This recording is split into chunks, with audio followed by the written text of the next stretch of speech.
Hey everyone, Brian here from Vintage Classic Specialist. Happy Friday, everyone. Time for another episode of Day in the Life of Vintage Classic Specialist. I should mention now while I'm thinking about it, there will not be any weekend episodes of the show because me and my family are heading to San Diego to spend Mother's Day with my mom. So after I post this one, I will see you guys Monday. However, I did take a road test driving video of both this one and the 54 Barndoor Bus, and so I will be posting those up on the weekend.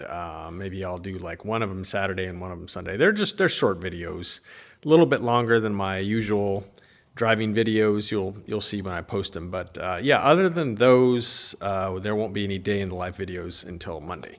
So anyway, without further ado, let's talk about what happened around here today. So, as I mentioned already, I did took this one on its first official road test. So far, I've done the parking lot drive, my usual little one that I start out with to make sure everything's, safe and sound. And yeah, so I think I mentioned yesterday that I didn't really want to put many miles on it until I sorted out this breather setup here, because potentially you can have crankcase ventilation with like oil mist in it. If that's just blowing into the engine compartment, then it can kind of gunk things up. So yeah, anyway, yesterday routed that hose there, so that's all taken care of. So that was really kind of the last thing I wanted to do before I actually put some miles on it and was able to kind of open it up as far as stomping on the throttle and stuff like that. And guys, this little thing did not disappoint. If you saw the numbers from the dyno session, motor made 115 foot-pounds and 92 horse on Brian Roth's dyno.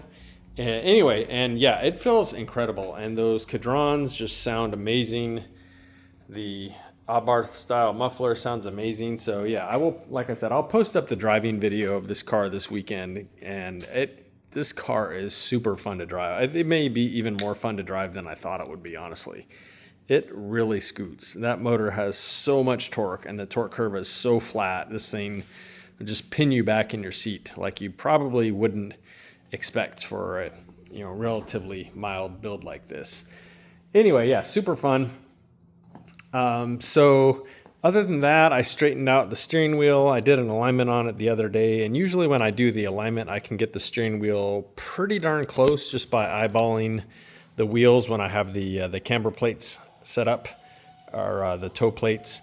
But I was off like one tooth literally on the steering wheel. So corrected that and then put on the horn button. Everything works. And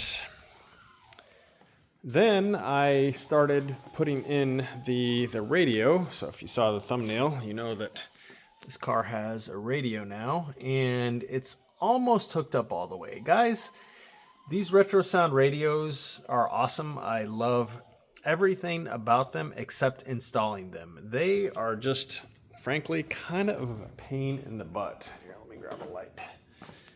So, because basically it's essentially like a fairly universal radio, and it's kind of like an erector set where you're like piecing it together with these brackets and stuff like that, and they're just kind of a pain. So on this particular one, with the faceplate that I chose, it fit in the stock dash opening really nice, but the challenge is there's nothing. So that sort of braces it from the inside of the car, but there's nothing bracing it from this side. In other words, keeping the radio from moving that way. So what I did, if you're able to see here, is I took, I don't know if you guys are going to be able to see. If you ever go to install one of these, this will make sense. But I took the brackets that you see there, and I put like another bend in them so that they go forward. And yeah, there's a better angle. Okay, so that's what I did. I put a bend in that bracket there, which mounts the control knobs, and bent it forward toward the dash. So now the radio is braced against this side of the dash by those brackets on each side. So I kind of bent them the right amount to space the radio in this way, and then in the other direction, it's braced with the faceplate, which again fits nicely in the stock cutout, so I got to give them credit for that. And then the only other thing is just a strap to keep it from flopping around. You don't want to support all the weight only at the dash. You want to support part of the weight back here too. So yeah, it's kind of a pain, guys. The other thing, which is a minor complaint, and I'll show you this so you're not surprised if you do one, is that the fitment of this faceplate, which I don't really know how to explain this. So this part here that sort of sticks out is part of the radio itself, essentially. And then the faceplate is kind of goes around that and then, you know, out to the edges and stuff like that. And the fit of the faceplate itself on this radio portion was really bad. Like, it's really, really tight. And there's no practical way to get that faceplate on there. And so I spent a lot of time with a file basically opening up that hole in the faceplate to get it to where it would slide on to the radio portion. But you don't want to just go too crazy and have a big gap in there. It should fit really nice like it does. But yeah, it took me a while.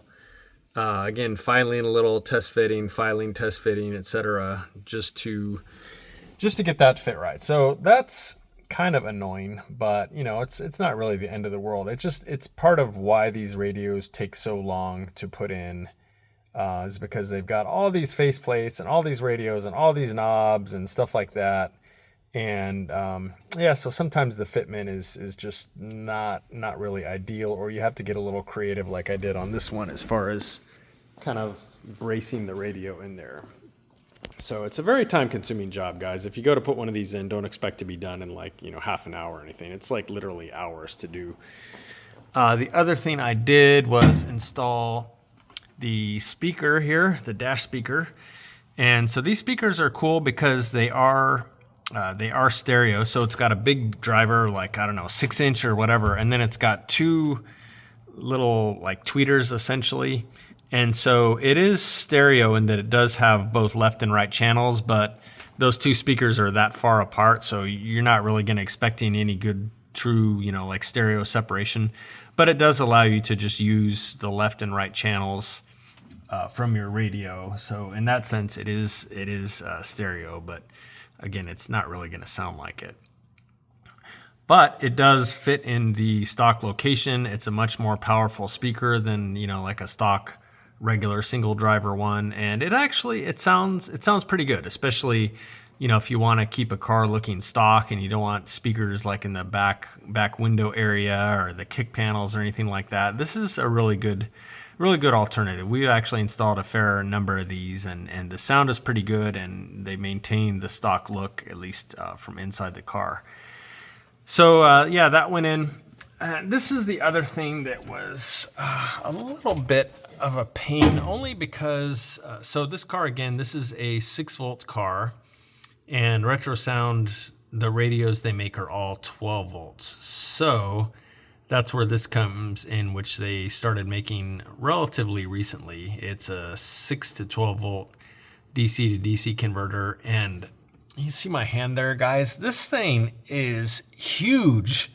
And so, and it runs kind of warm. I think they said it generates like 30 watts of heat or something like that. I might be misquoting that. But anyway, the point is that you can't necessarily cover it. It needs to be open so that air can kind of, you know, flow through there to keep it from overheating. And so if it wasn't for that, I probably would have put it like right here, and then the trunk liner would have just gone over it and you wouldn't really know that it's there.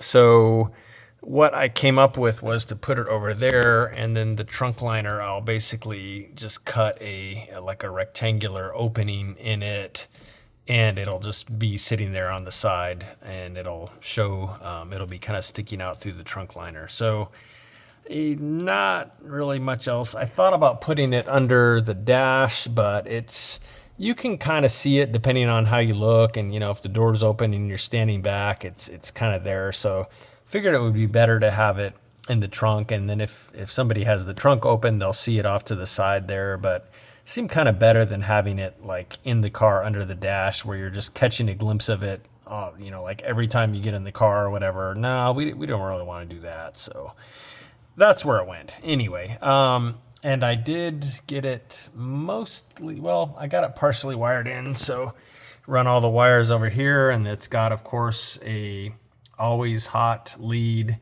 It's got a key on hot lead, which activates the little relay on it, and then it supplies power and ground to the radio, and that's about it. So wiring this thing up, you see I already started here. This is the always hot one, which will go there. Wiring it up is going to be much quicker than actually mounting all this stuff. I'll probably have it wired up in like 20 minutes or so on Monday morning. But yeah, the mounting and this thing, which again is pretty much an erector set, and then figuring out where to put that thing, just time consuming, guys, because we want to do things neat and tidy and make them look factory to the extent possible. So that was most of my afternoon, guys. I did also take the barn door on its longest drive yet. So, and I'll post a video of that. I drove the barn door about probably I'm estimating about 9 miles today around the city of Orange. And guys, that barn door drives so nice. I think it's probably the nicest driving split window bus that I've driven, which seems kind of surprising because it is a barn door. It is, somewhat more primitive than a regular split window bus. But the suspension is just very compliant on it. Those Porsche 356B brakes are just amazing. That little 1500cc 36 horse just pulls like a freight train. Super fun to drive, guys. So I will post that video, and then again the driving first road test of this one at this weekend sometime, both as shorts. So again, keep your eyes peeled for those on the weekend. Other than that, guys, this one got some more love today. So if you follow the channel, you know that its long block came in like maybe a week or so ago. It's a 2161cc, bus motor, basically set up more for torque than high-end output per se. And we're going to run the low bucket single throttle body fuel injection system on there. So today I ordered the engine tin and the Sidewinder, A1 Sidewinder exhaust, and some other things for it. So all that stuff is coming from Jason at Air Cooled Vintage Works, the tin, the exhaust, stuff like that. And then again, AJ is going to provide the fuel injection system. So yeah, that motor is going to be coming together pretty soon here. I think Jason said I should be getting all the things I ordered from him at least next week, and then AJ hopefully will also have the fuel injection system pretty soon.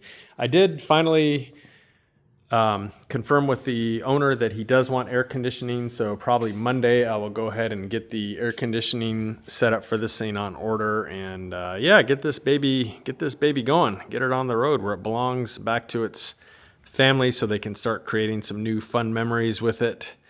And I guess that's it for today, guys. So again, thank you all very much for watching. And I guess other than the couple driving videos I'll release this weekend, we will see you again on Monday. Bye.